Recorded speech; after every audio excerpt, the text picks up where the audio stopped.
예수 그리스도라는 말씀의 제목으로 은혜를 나누려고 합니다. 이름은 누군가의 정체성을 말해줍니다. 제 이름이 기동인데요. 일어날 기자에다가 이 대들보 동자를 썼습니다. 그래서 대들보 같은 그런 사람이 되라라고 하는, 부모님이 저를 낳으시고 제게 어떤 기대를 가지셨는지 짐작이 가실 것입니다. 특히 성경의 이름들은 더욱 의미가 있습니다. 최초의 사람 아담은 불다라는 뜻입니다. 붉은색이 흙으로 빚어진 존재였기에 아담이라고 했던 것입니다. 그러니까 아담이라는 이름을 부를 때마다 내가 흙에서 나왔음을 명심하고 살라. 흙에서 나왔다. 대단한 것 같지만 내가 흙에서 나왔다라는 것을 잊지 말라는 하나님의 뜻일 것입니다. 아담이라는 이름을 부를 때마다 내가 흙에서 왔구나라는 것을 깨닫고 더 겸손해지라는 겁니다. 출애굽 시대의 지도자 모세도 마찬가지입니다. 모세라고 하는 뜻은 건져내다라는 뜻, 히브리어의 동사 마샤라고 하는 말에서 나왔다고들 학자들이 이야기하지만, 또 그 출애굽기 2장 10절에 보면 바로의 딸이 모세를 물에서 건져내어서 그를 데려갑니다. 그래서 모세라고 이름을 지었는데, 이 애굽어로 아이라는 뜻의 단어가 무스입니다. 그리고 물의 아들이라고 하는 것을 뜻하는 말이 모스이거든요. 그래서 이 모스에서 파생된 이름일 것이라고 학자들이 또 말하고 있습니다. 아무튼 공교롭게도 히브리어나 애굽어로나 모세라는 이름은 건져냈다, 그리고 건져낸 아이다, 이렇게 보면 됩니다. 자, 건져낸 사람은 애굽의 공주일지 모르지만 그렇게 하도록 역사하신 분은 하나님의 손길이다. 그가 나일강에서 그냥 갈대 상자에 담겨져서 흘러갔으면 아마 그냥 망망대해로 갔을 것입니다. 그러나 거기에서 누군가에게 건짐을 받고, 그리고 그를 통해서 하나님이 애굽에서 이스라엘 백성들을 나오게 하는 큰 일을 하게 하셨거든요. 그 일을 하나님이 하셨다. 그래서 모세라는 이름에는 하나님이 건져내 주셨다라고 하는 그런 이름의 뜻이 있는 것입니다. 오늘 우리는 세상에서 가장 존귀한 이름 예수 그리스도의 탄생을 기념하며 성탄 감사 예배를 드리고 있습니다. 이 땅에 오신 예수님, 그 이름의 의미를 바로 알 때 성탄의 깊은 의미를 우리가 더 깨달을 수 있을 것입니다. 그리고 더 깊은 감사가 넘쳐날 것입니다. 오늘 예수님과 관련된 이름을 다시 한번 새기면서 여러분 가운데 예수 그리스도를 보내신 하나님의 그 마음을 알고 더 기뻐하고 감사하는 그런 시간이 되시기를 간절히 바랍니다. 우선 예수입니다. 예수, 많이 들으신 이름이잖아요. 예수. 예수란 이름은 신약 성경에서 갑자기 나온 이름이 아닙니다. 구약 성경을 읽으면서 이미 익숙한 이름들입니다. 먼저 음역이라는 개념을 아셔야 되는데, 음역이요. 이게 뭐냐면 프랑스라는 나라를 예전에는 블란서라고 그렇게 말했습니다. 네덜란드는 홀랜드라고도 하는데, 이 홀랜드를 화란이라고 그렇게 했습니다. 가차음이라고 하는데요. 한자로 이게 뜻은 다르지만 음이 같은 글자를 빌려 쓰는 그런 방식입니다. 그래서 영어를 그대로 한자로 쓰기 어려우니까 홀랜드를 화란이라고 그렇게 하는 겁니다. 프랑스를 블란서 그렇게 하는 거죠. 한자 문화권에 있고 또 거기에 익숙한 우리나라도 이제 그렇게 불렀던 것입니다. 기독교라는 말도 사실은 그리스도교라는 말이지 않습니까? 그리스도교가 기독교라고 한자로 표기되고 됐다는 것을 보시면 알게 됩니다. 자, 예수님 당시에는 더 복잡했습니다. 예수님 당시에는 이 언어나 단어가 굉장히 복잡했는데, 적어도 예수님 시대의 언어는 전통을 중요시하는 사람들과 종교인들 중심으로 그들의 이전 언어인 히브리어를 고수하는 사람들이 있었습니다. 그리고 일반 평민들은 그 팔레스타인 지역이 아수르, 바벨론, 그리고 바사, 헬라, 그리고 로마, 이렇게 지배를 계속 받는 그런 과정 속에서 아수르, 바벨론, 이 바사, 페르시아 등의 통치의 영향을 받아서 아람어를 주로 많이 사용했습니다. 일반 서민들이나 평민들은요.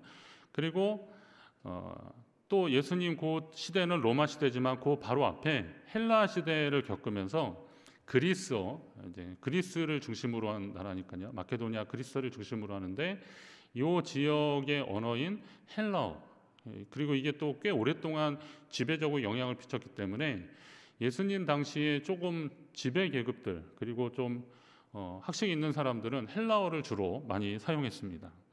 그리고 당시에는 이제 근동을 지배하는 나라로서는 로마 제국이었기 때문에 공식적으로는 로마 사람들의 언어, 이게 라틴어인데요. 이제 로마어를 쓰기 시작했던 겁니다. 그럼 예수님 당시에 사람들이 사용했던 언어들만 해도 굉장히 복잡하죠. 그럼 이 복잡한 언어만 보더라도 이스라엘이라고 하는 민족, 그 나라가 얼마나 많은 풍파 속에 살았는지를 우리는 짐작할 수 있습니다. 예를 들면 예수라는 이름도 한글 성경에 나오는 한글의 구약 성경에 이제 여호수아를 히브리어는 예후슈아 이렇게 하는데요. 이 예후슈아를 발음하고 이걸 헬라어로 음역을 하면 예수스가 되는 겁니다. 그래서 헬라어로 쓴 구약 성경, 이제 헬라 고어 때에 70인역이라고 우리 중간사 배우신 분들은 좀 아실 텐데, 이 70인역이 나올 때도 여기에 여호수아를, 구약 성경인 여호수아를 헬라어로 표기할 때는 예수스라고 표기했습니다. 조금 더 이제 원어적으로 충실하면은 이수스, 이수스라고 그렇게 부를 수도 있는데요. 따라서 여호수아 그리고 호세아, 이 말은 여호와는 구원이시다라고 하는 같은 뜻을 가진 구약의 이름입니다. 신약에서 예수라는 이름으로 그 이름이 사용되어진 것이죠. 그러니까 여호수아, 호세아, 그리고 예수아 이런 구약에 나오는 그런 이름들이 신약에서는 예수라고 그렇게 사용된 것입니다. 이름의 뜻은 뭐예요? 여호와는 구원이시다. 자, 하나님은 왜 이렇게 동일한 이름의 사람들을 계속해서 사용하셨을까요? 출애굽 당시에 여호수아 그리고 북왕국 이스라엘이 멸망할 무렵에는 호세아 선지자를 통해서 하나님이 역사하시고 메시지를 주셨습니다. 그런 것을 보면 하나님은 우리를, 그러니까 구약의 각 시대에도 뭐 다른 사람도 많이 하나님이 부르시고 사용하시지만 그 곳곳에 여호수아 그리고 호세아, 예수아 이런 식의 이름들을 곳곳에 하나님이 배치하셨어요. 저는 그것이 물론 그렇지, 그걸 그냥 지나가면서 읽을 수도 있지만 성경을 읽으면서 하나님이 이런 시대마다 그 구원의 이름을 넣으시고 그리고 그 사람들을 통해서 역사하셨다. 그 말은 다시 말해서 뭐예요? 우리를 끝까지 사랑하시고 우리를 구원하시려고 하는 하나님 아버지의 마음이라는 겁니다. 우리를 구원하시라는 하나님 아버지의 마음. 자, 예수님 당시 이스라엘 백성들 사이에서도 예수, 여호수아, 호세아라는 이름이 간절했습니다. 이유는 뭐겠습니까? 주전 722년에 북왕국 이스라엘이 아수르에 의해서 멸망당했습니다. 그리고 나서 586년에는 남왕국 유다가 바벨론에 의해서 멸망당했습니다. 바벨론에 의해 멸망당한 이후에 바벨론 그리고 바사, 헬라, 로마 이런 나라들에 의해서 계속 지배를 받아왔습니다. 자, 헬라 제국이 나누고 알렉산더 대왕이 헬라 제국을 크게 이룬 사람인데, 이 알렉산더 대왕이 죽고 나서 헬라가 한 4개 나라로 나뉘어집니다. 그리고 우리가 잘 아는 이제 이집트를 중심으로 하는 프톨레미 왕조하고 그리고 시리아 이쪽으로 하는 셀주쿠스 왕조가 있는데, 이 왕조들이 이렇게 나뉘어지면서 지배를 받는데, 이 남쪽에 있는 플레미 왕조는 어느 정도 자치권을 인정하고 그랬습니다. 그래서 이스라엘이 좀 살만했어요. 그런데 북쪽에 있는 헬라 제국의 한 나라가 셀주쿠스 나라가 이 남쪽을 이 유다를 지배하기 시작하면서 안티오쿠스 4세 이런 사람들이 굉장히 강압적으로 이 나라를 지배하기 시작했습니다. 그러면서 잠깐의 독립기간이 있었지만 그리 오래가지 못하고 다시 로마 제국의 지배를 받는 그런 상황에 놓였습니다. 자, 앞에서 예수님 당시에 사용된 언어를 통해서도 짐작할 수 있듯이 다윗 왕 때의 영광은 사라지고 숱한 제국의 지배를 받으면서 하나님이 택하신 백성이라는 선민의식은 여지없이 무너지고 이제는 사람의 힘이 아니라 하나님의 구원의 손길이 절실한 때였던 것입니다. 예수님 당시가 말입니다. 그렇기 때문에 사람들은 여호와는 구원이시다라는 이름을 간절히 원했던 것입니다. 이제 더 이상 사람의 방법이 아니라 하나님이 하셔야만 가능하다라고 하는 그런 고백이 그들 가운데 있었던 것입니다. 요즘 우리가 사는 세상은 어떻습니까? 마치 시날 평지에서 하늘을 뚫을 것 같은 기세로 바벨탑을 쌓았던 인간의 욕망처럼 두바이에 있는 세계 최고층 빌딩 부르즈 칼리파의 높이가 828m나 된다고 합니다. 엄청난 높이를 사람이 쌓아 올렸더라고요. 영화 속 상상으로나 가능했던 하늘을 나는 택시가 이제 몇 년 후에는 상용화 될 것이라고는 지금 실험도 하고 있더라고요. 시험 운행도 하고 있더라고요.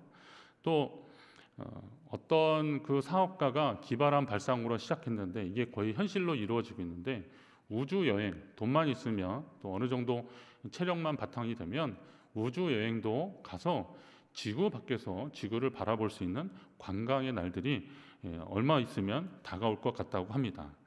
자, 이렇게 과학이 최고로 발달된 시대를 살고 있지만 요즘 우리는 어떻습니까? 눈에 보이지 않을 정도로 작은 바이러스로 인해서 전 세계가 공포에 떨고 있는 것을 보면 인간은 여전히 연약한 존재임을 깨닫게 되는 것입니다.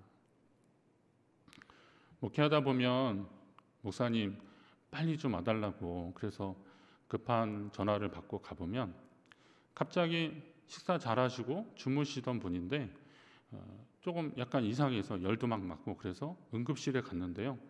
응급실에 가서 또 몇 가지 검사를 해봤더니 갑자기 폐혈증이 왔다는 거예요. 근데 그 밤을 못 넘기시더라고요.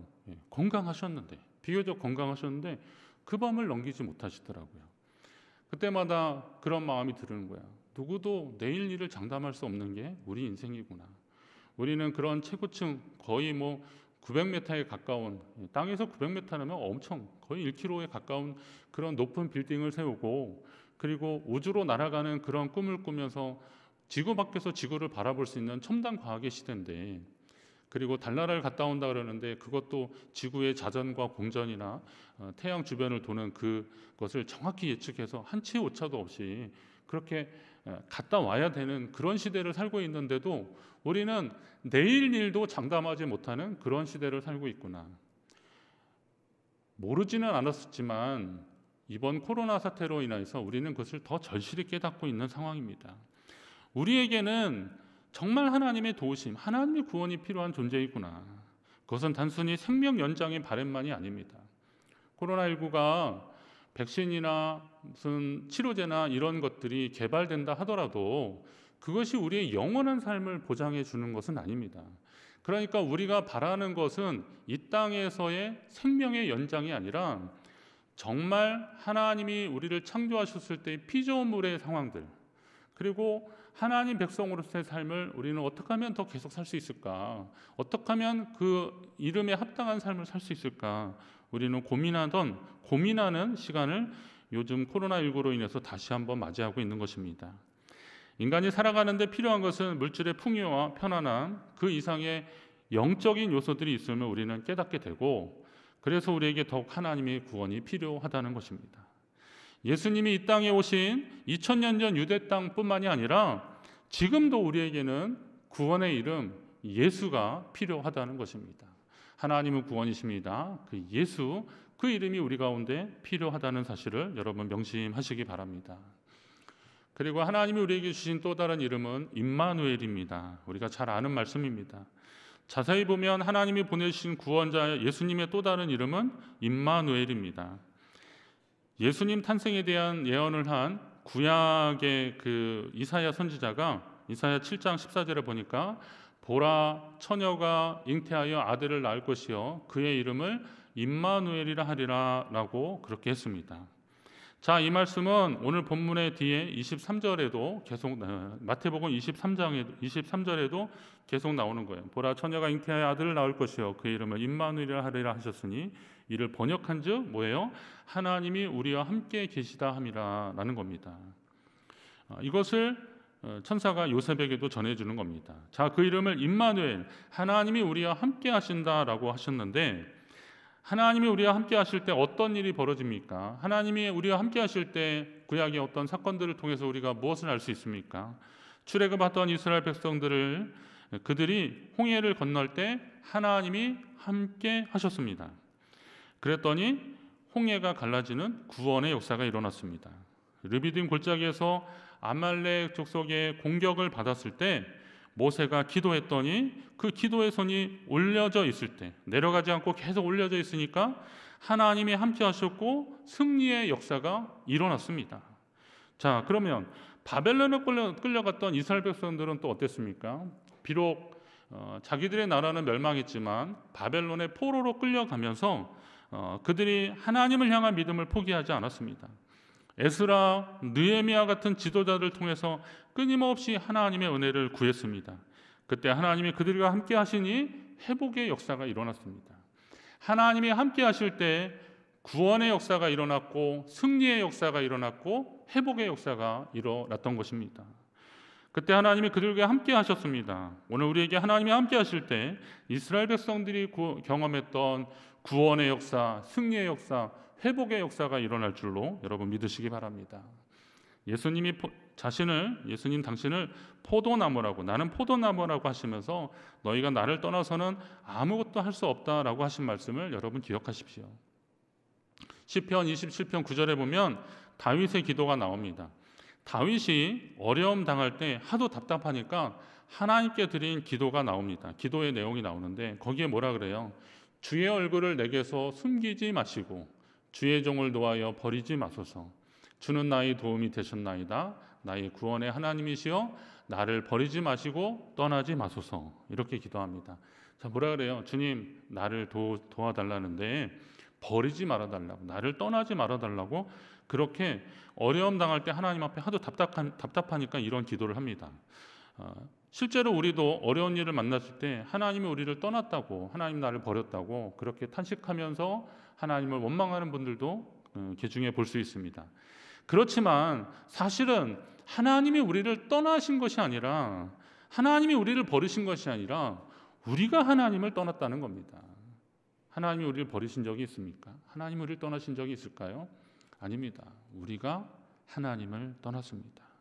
신명기 23장 14절 보면 이는데 하나님 여호와께서 너를 구원하시고 적군을 내게 넘기시려고 내 진영 중에 행하심이라.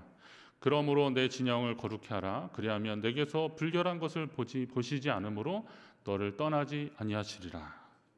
자, 하나님이 이스라엘 백성들에게 그들이 하나님과 함께하는 방법들을 가르쳐 주신 거예요. 그건 뭐냐면 그들의 진영을 거룩하게 하라라는 겁니다. 그들의 진영을 거룩하게 하라. 그들이 살고 있는 것을 거룩하게 해야 하나님이 그들과 함께 하시겠다, 그들과 동행하시겠다라는 겁니다. 하나님이 우리를 버리거나 떠나신 것이 아니라 우리의 죄악이 하나님과 우리 사이를 멀어지게 했고 우리의 죄악이 하나님의 얼굴을 가려서 우리 기도를 듣지 않으시겠다는 것입니다. 자, 하나님의 본심은 뭐겠습니까? 이사야서 58장 11절에 나오는데요. 여호와가 너를 항상 인도하여 메마른 곳에서도 내 영혼을 만족하게 하시며, 하나님이 우리를 항상 인도하여 메마른 곳에서도 우리의 영혼을 만족하게 하시며 내 뼈를 견고하게 하리니 너는 물된 동산 같겠고 또 물이 끊어지지 아니하는 샘 같을 것이라. 이것이 하나님의 본심입니다. 우리와 함께하기를 원하시는 주님, 우리와 동행하기를 원하시는 주님, 임마누엘의 하나님이십니다. 그 하나님의 마음으로 오늘 우리에게 찾아오신 것이 예수 그리스도이십니다. 성탄입니다. 이 땅에 오신 하나님, 예수님을 통해서 우리와 함께하기를 원하시는 그 하나님을 만나는 여러분, 우리 모두가 되기를 주의 이름으로 축원합니다. 마지막으로 우리에게 주신 이름은 그리스도입니다. 그리스도. 제가 오늘 너무 잘 아는 이름을 계속 말씀드리는데요. 그 이름의 의미를 다시 한번 새길 때마다 이것이 여러분 속에 각인이 되면 어렵고 힘들 때 기도할 때마다 그 이름의 의미가 새겨지면서 하나님과 동행함을 확신할 수 있습니다. 그래서 더 말씀드립니다. 자, 예수님의 또 다른 이름은 그리스도입니다. 그리스도라는 말은 히브리어 메시아를 신약에서 표현한 것입니다. 이거는 조금 다릅니다. 임마누엘이나 이런 것들은 그 히브리어를 그대로 이제 가차음을 그런 방식으로 해가지고 신약의 헬라어로 표현하고 그랬던 것인데, 예수 그것도 그런 것인데요. 여기 이제 그리스도라는 말은 헬라어 단어 자체입니다. 이거는 뭐 히브리어를 그렇게 음역을 한 그런 것은 아닙니다. 그런데 이 뜻, 내용에 대해서만큼 우리가 더 잘 알아야 되는 것입니다. 자, 신약 성경에 메시아라는 표현이 나오긴 합니다. 요한복음 1장 41절에 우리가 메시아를 만났다, 이런 메시아를 만났다 이런 표현이 나오고, 요한복음 4장 25절에도 메시아, 그러니까 여자가 이르되 메시아 곧 그리스도라 하는 이가 오실 줄을 내가 아노니라고 하면서 구약의 메시아라는 단어를 인용해서 그가 곧 그리스도다 그렇게 이야기하고 있습니다. 그런데 재밌는 것은 정작 히브리어 성경에는 메시아라는 말은 나오진 않습니다. 자, 그러면 이건 어떻게 된 걸까요? 히브리어 마시아흐라고 그러는데 이게 메시아를 그렇게 읽은 건데요.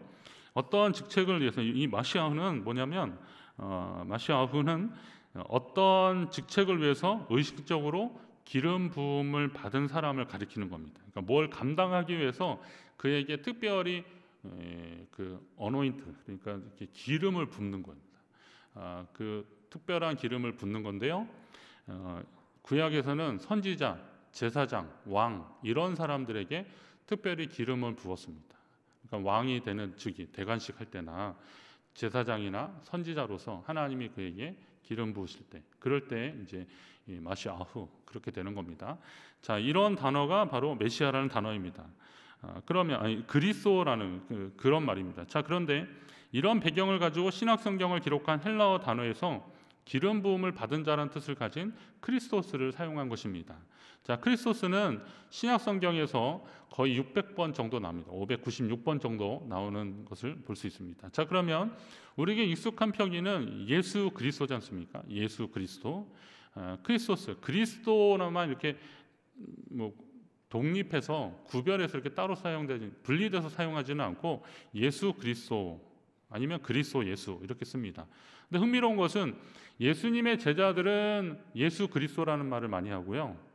그리고 바울과 같이 예수님과 동시대를 살지 않고 나중에 이제 부활하신 예수님을 만난 그리고 이제 뭐 서신서에나 그 이후에는 예수 그리스도보다는 그리스도 예수라고 하는 표현이 많이 있습니다. 이건 왜 그럴까요? 이러한 이름의 사용 방식만 보더라도 예수님을 어떻게 받아들이고 있는지를 알 수 있습니다. 예를 들면 이제 제 고향 동네에 가면 아버님 친구분들이나 집안 어른들은 제가 목사인 것과는 상관없이 기동이 왔냐 그렇게 하십니다. 기동이 왔네 그렇게 하십니다. 저도 저를 그렇게 부르시는 분들을 만나면 더 반갑고 또 돌아가신 아버님도 생각이 나고 그렇습니다. 아버지하고 같이 이제 명절에 같이 마을에 가면서 세배도 하고 인사하고 지나가면서 인사하고 성묘하러 갔다가 인사했던 아버님 친구분들 그런 분들을 만나거든요. 그때 인사했던 기억들이 있어서 돌아가신 아버님 생각도 나고 그렇습니다. 그런데 어떤 분들은 그냥 제게 목사님 그렇게 목사님이라고 저를 부르십니다. 그분들은 제가 어릴 적 만난 분들이 아닙니다. 제가 고향을 떠난 지 한 27년 정도 됐더라고요. 날수를 세보니까. 그러니까 그 이후에 결혼 등을 통해서 친척이 되신 분들 그런 분들은 제게 그냥 목사님이라고 부르는 겁니다. 자, 어떻게 불러도 다 저를 가리키는 말이지만 저를 가리키는 말이지만 부르는 분들의 입장에서는 자신의 입장에서 저를 부르게 되어 있습니다. 그러니까 예수 그리스도 예수 여기에는 예수님을 경험했는데 예수님을 만났는데 알고 보니까 그분이 기름 부어서 하나님이 세우신 분이고 메시아였다라고 하는 알고 보니까 그분이 메시아였다라는 겁니다. 자, 후대에서는 예수님 동시대를 지나서 바울과 같은 한 30년, 40년 이후의 사람들은 어떤 겁니까? 우리가 그리스도를 소개받았는데 세상을 구원할 자, 우리의 죄를 사해 준 분을 소개받았는데 그 그리스도를 소개받았는데 그분이 누구냐? 성경에서 말한 바로 그분이구나. 그리고 나사렛에서 태어난 예수구나라고 하는 겁니다. 그러면서 그리스도를 알고 예수님을 알게 된 사람들입니다. 오늘 우리가 예수님을 부를 때 여호와는 구원이시다라는 의미와 함께 인류의 구원자 메시아로 하나님이 기름 부어 세우신 분이라는 그 믿음의 고백이 있어야 되는 겁니다. 모든 사람이 죄를 범함에 하나님의 영광이 이르지 못했다고 그랬습니다. 그랬더니 그리스도 예수 안에 있는 속량으로 말미암아 하나님의 은혜로 값없이 의롭다 하심을 얻은 자 되었다라는 겁니다. 모든 사람이 죄를 범해서 하나님의 영광에 이르지 못했지만 그리스도 예수 안에 있는 하나님의 그 속량의 은혜로 그 하나님의 은혜로 우리가 하나님이 의롭다 하심을 얻는 자가 되었다라고 성경은 말하고 있습니다. 이건 하나님의 말씀입니다. 여러분과 제가 그리스도 예수의 이름과 그 능력을 믿음으로 의롭게 되었음을 믿으시기 바랍니다. 이것을 믿을 때 우리는 하나님의 자녀로 새로운 하나님의 자녀의 신분을 얻게 되는 것입니다. 이미 또 그렇게 되었습니다. 또 그것을 확인하고 믿음으로 나아갈 때 우리는 그 삶을 계속 유지할 수 있는 것입니다. 성탄절은 2000년 전 유대 땅 베들레헴에 오신 역사적 예수님이야말로 하나님이 우리를 위해서 보내신 그리스도 메시아임을 고백하고 인정하며 감사하는 절기가 바로 이 성탄절입니다. 예수님의 역사적 존재 여부를 확인하는 것은 그렇게 큰 의미가 없습니다. 그건 이미 다 드러난 사실이니까요. 근데 그분이 바로 그리스도다라고 하는 거, 사도들이 계속 얘기했던 게 아닙니까? 너희가 십자가에 못 박은 그 예수가 하나님이 우리를 위해서 보내신 그리스도다, 메시아였다. 이게 초대교회 사도들이 복음을 전했던 것의 내용의 핵심입니다. 그랬더니 그 말을 들은 사람들이 어떻게 해요? 우리가 십자가에 못 박은 그분이 하나님의 아들이었구나. 우리 어떻게 하면 좋을까? 이렇게 회개하면서 그리고 그들이 하나님께 돌아오는 역사가 계속 일어났던 겁니다. 자, 그러면 오늘 우리도 예수님이야말로 그 2000년 전 유대 땅에 오신 예수님이야말로 우리의 죄를 위해서 하나님 보내신 그리스도시다, 메시아시다라는 것을 고백하는 믿음이, 인정하고 고백하는 믿음이 오늘 우리의 믿음이 되어야 되고, 성탄절은 바로 그것을 인정하고 하나님 앞에 감사하는 절기인 겁니다. 예수님을 믿는 것은 예수님을 보내신 하나님을 믿는 것이고, 그 믿음이 우리를 의롭다 여겨주시는 겁니다. 솔직히 해마다 성탄 감사 예배를 준비할 때면 마음이 사실 더 분주했습니다. 그래서 집중하기 좀 힘들었는데 올해는 다른 의미에서 집중하기가 더 힘들어지더라고요. 코로나19 확산으로 인해서 지난 화요일에 춘천시청에서 거리두기 2.5단계 상향이 되었다는 공문을 받았습니다. 24일 0시부터는 모든 예배, 이거는 비대면으로 좀 실시해달라는 그런 내용이 있었습니다. 오늘 예배 중에도 시청 관계자가 지금 다녀가셨습니다. 그렇게 좀 강화돼서 그거를 요청을 하고 있습니다.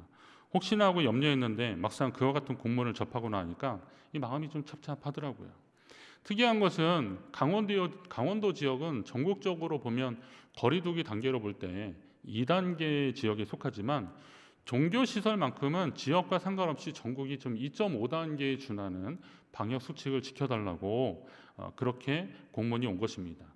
공문 내용이야 종교시설이라고 했지만 성탄절에 사찰에서 법회를 할 일은 없으니까 결국은 교회를 향한 주문이었습니다. 너무 안타깝고 아쉬웠지만 예수님이 이 땅에 오실 때를 생각하면 이보다 더 복잡하고 어려운 때를 오셨겠구나라는 그런 생각이 말씀을 준비하면서 들었습니다. 열강의 틈바구니에서 침략당하고 모욕당하고 그나마 같은 이스라엘 민족끼리도 갈라지고 차별하는 상황에서 이스라엘의 가장 변방 갈릴리 나사렛에 천사 가브리엘을 보내서 예수 탄생의 소식을 전해준 하나님의 마음, 하나님의 아버지의 마음, 그것은 바로 사랑이셨습니다. 이 천사 가브리엘이 다니엘서 보면 다니엘의 그 환상을 풀어주는 내용에서도 나오는 천사인데요. 하나님의 회복을 전해주는 천사입니다.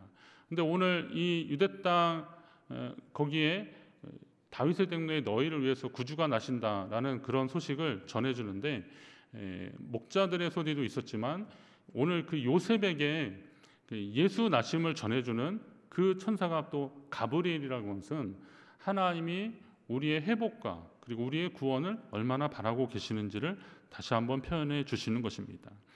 예수님은 이처럼 낮은 자, 소외받은 자, 사회적으로 차별받는 자, 억압받는 자들에게 희망이셨습니다. 근데 그것은 계층의 문제가 아니라 오늘 이 시대에 살아가는 우리 모두에게 같이 적용되는 하나님의 은혜입니다. 오늘 우리는 왜 예수 그리스도가 필요한 것입니까?